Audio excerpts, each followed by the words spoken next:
Welcome to Techtastic, the podcast that explores the cutting-edge world of technology and its impact on society. New breakthroughs and developments are revolutionizing the world around us, presenting exciting opportunities as well as complex challenges. We'll explore the big ideas and key players driving these transformations, as we seek to understand the implications of these advancements for our lives, our communities, and our planet.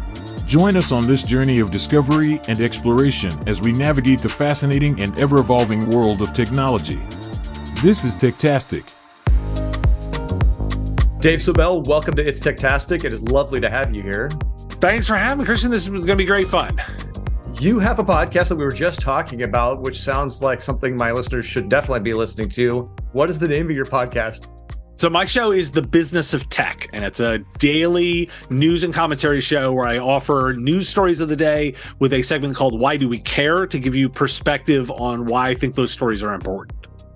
And that's particularly relevant right now with the amount of changes that are occurring on almost a daily basis due to things like AI, which, as the audience knows well, I am very involved in. There's a lot that we could talk about on that front. And one of those is where both the ethics impact of what's going on with AI, but there's also the opportunity that's being missed, I think, by a lot of the companies that are going into it. There's a lot of focus on the generative AI space and creating images or creating something out of nothing. But from my perspective, what we're trying to do is we're trying to use these new technologies to fix existing problems within companies.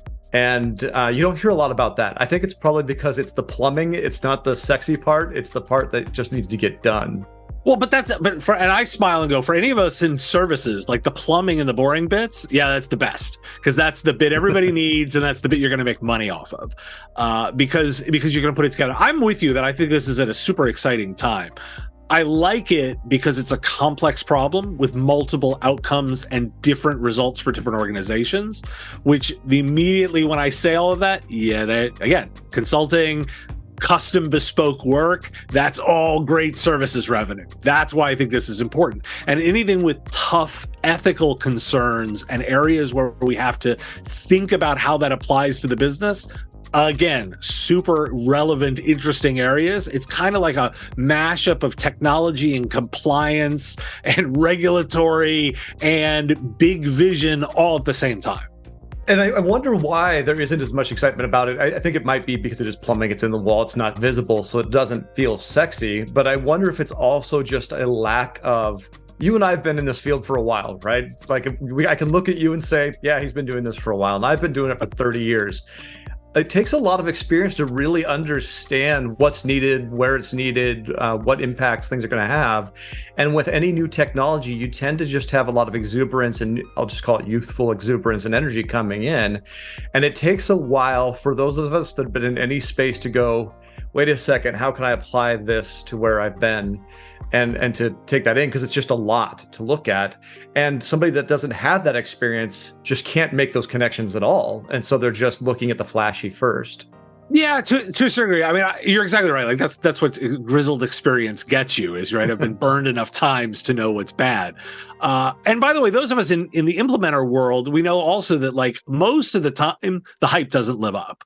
Right. Let me look at all the last rounds, metaverse, 3D printing, crypto, blockchain. It's like none of these actually made a dent in actual businesses. Like they weren't a thing. But this one's different because I'm seeing too much actual use and real implementation in actual businesses.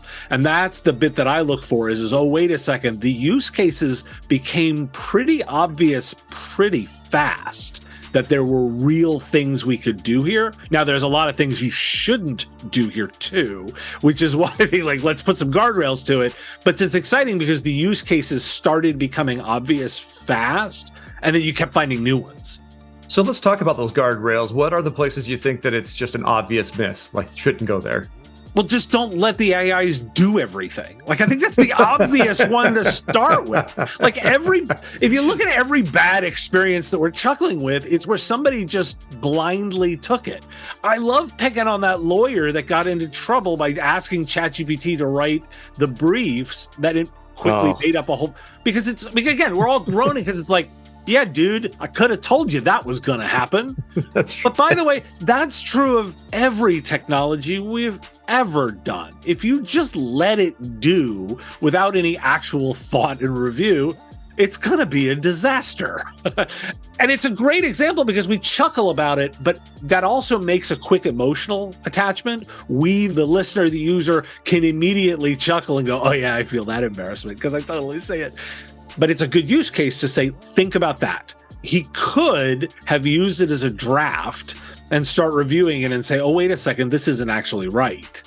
And he didn't blindly trust it, because those of us that are implementing in ways where we're applying it, doing review and using it, are finding it's like, oh yeah, this is useful. This is helping me with drafting. This is helping with me reorganization. It's tightening my language or expanding my language. Those are good uses for it. Blindly using it, not so much. And they've heard of it. They've experienced it a little bit. Like maybe they sat down with ChatGPT once and they're like, they'll ask me the same question. And it's usually, is this a dystopian thing or is this a utopian thing? Is this going to free us all from work or is this going to eliminate all our jobs? And I keep going back and saying it's neither. Like it's going to help you be better at what you do if you learn how to use it, but that's just it. It's a tool. You know, it's more powerful than maybe Google was because it gives you more access to information faster. It can help go down paths you'd never consider. That's great, but it's just a tool. Well, and it's a different one too, because we immediately want to compare it to Google, but it's not a search engine. It's actually like kind of more a drafting ideas engine than a search engine. And when I pair it with a search engine, that can be very powerful. Or when I actually, I'm finding I use it a ton for summarization or for synthesis of information. Like it's able to look at large data sets for me and pull ideas and things out of it far easier than I can do on my own. Or it'll find, it'll help me with duplication, or it'll help me with taking a really long piece and pulling out some things that I should focus on. And by the way, that's also true when we look at it in like medical applications. When we're finding the most interesting bits is where it takes this really large bank of knowledge and makes it really available to doctors that may not necessarily know that space, and it gives them starting points. Like those examples are where this is super useful. Yeah, actually, you said something there that reminded me of why we went the path that we did. The ability to use the web, the ability to have those different drafts. And actually, if you could see my whiteboard behind me and you knew what it was saying, you'd understand kind of the concept behind what we built. And I described it over and over again as it's an orchestrating poly-agent AI application. And so it uses our intent, our desires, what we are trying to accomplish as a starting point. And then it orchestrates starts off by asking a bunch of questions to try and understand what you really want. And then it sets guardrails for itself that you say yes to. And then it starts executing on whatever that plan is. Now, for us, it's a very specific thing that we're solving for. But we built up code around the thing to give it the guardrails to keep it constrained. But there still always has to be that human intent because, first of all, it doesn't have any desires of its own. It's just a bunch of ones and zeros floating around in the ether somewhere. And this is why I think that the conversations around Utopia or Dystopia really bug me. I actually get offended by the question often because I'm like, is fire going to destroy society or build society? Like it's necessary for a modern society. We wouldn't have it without it. But at the same time, the fires in the West might burn us down too. It's not fire's fault. It's how we use it and how we respond to the technology that's important. And this gets me back to the ethic piece, because if we sit down and say that it's a great blank page starter, I hate the blank page, right? It's a great starting point, but it doesn't replace the responsibility of the doctor to determine whether or not that's the right diagnosis. It might give you a bunch of options. It might tell you where to begin, but it sure as hell isn't going to tell you the treatment response to it. Well, and technologists, we love having our stuff be the most important thing ever.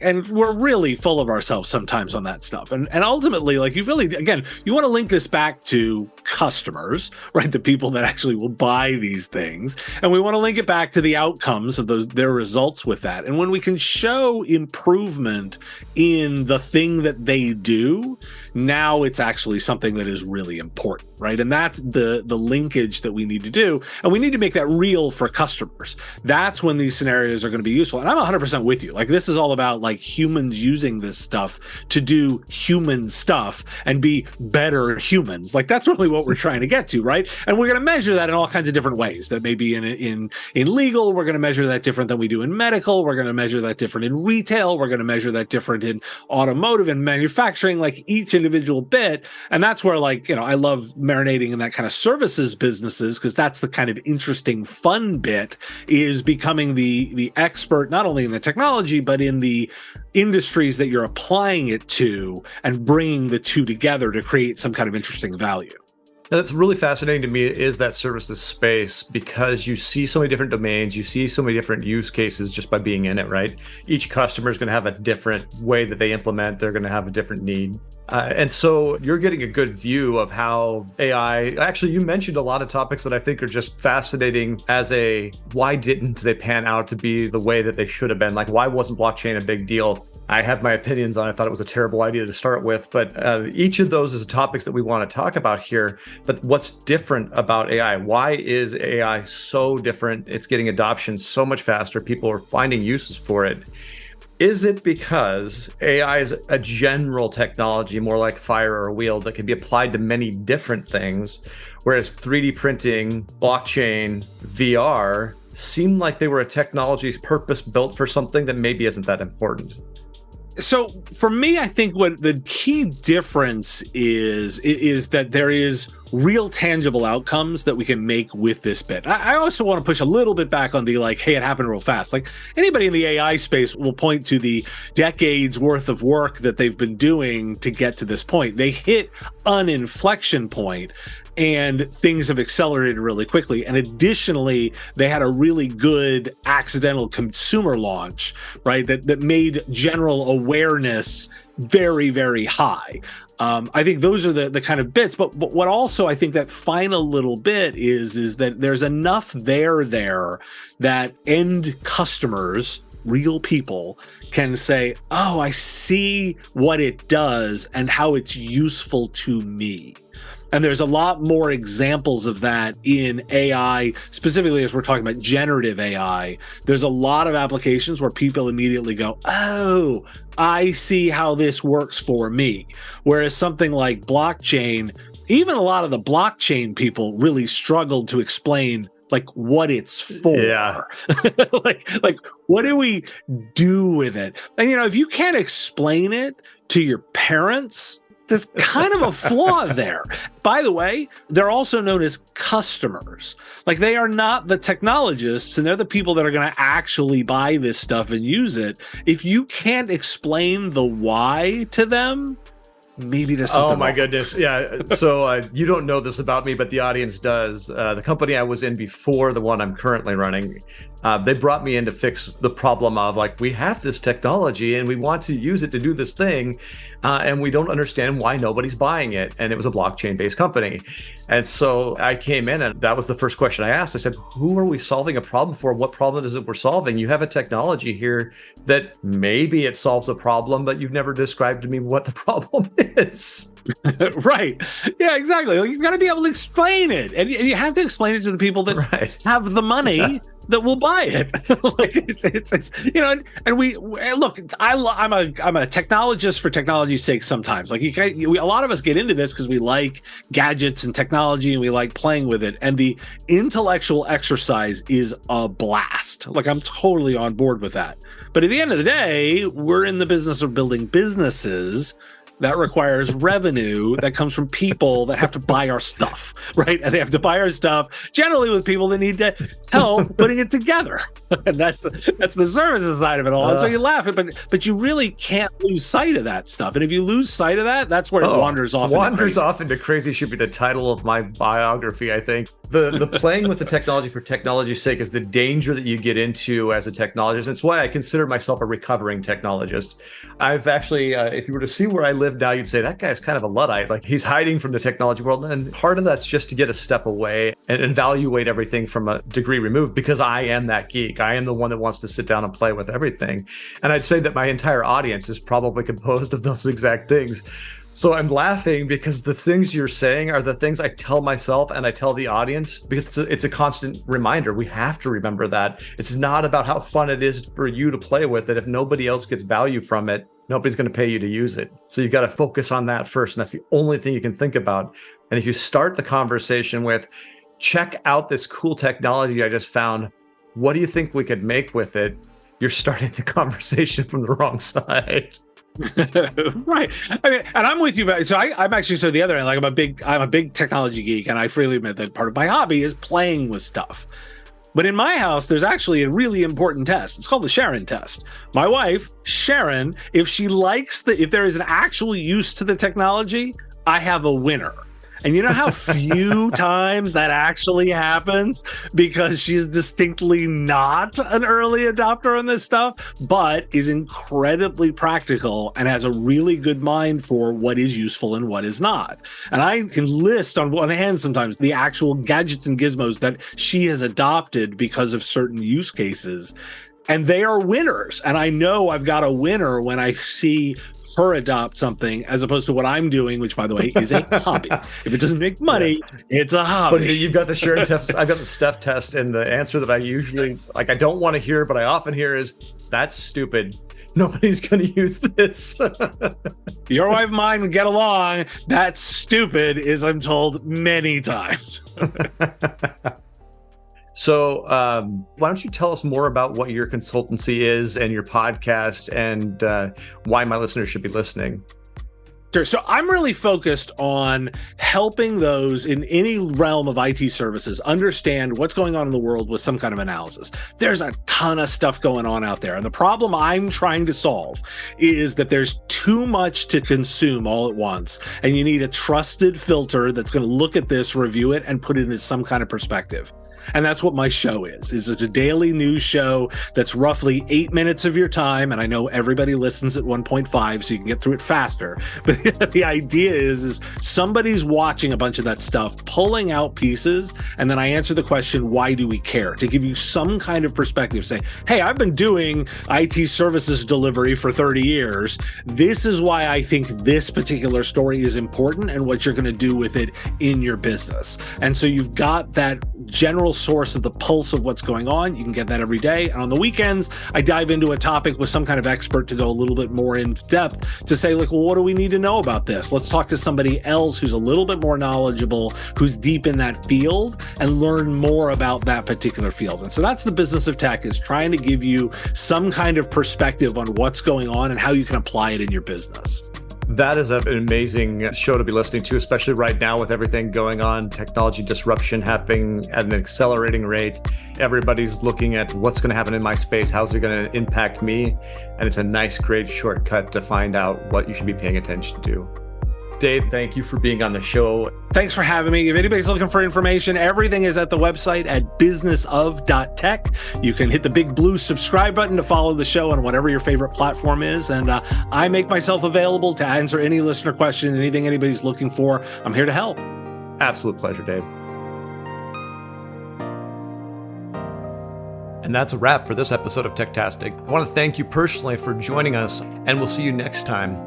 Until then, keep exploring and stay curious.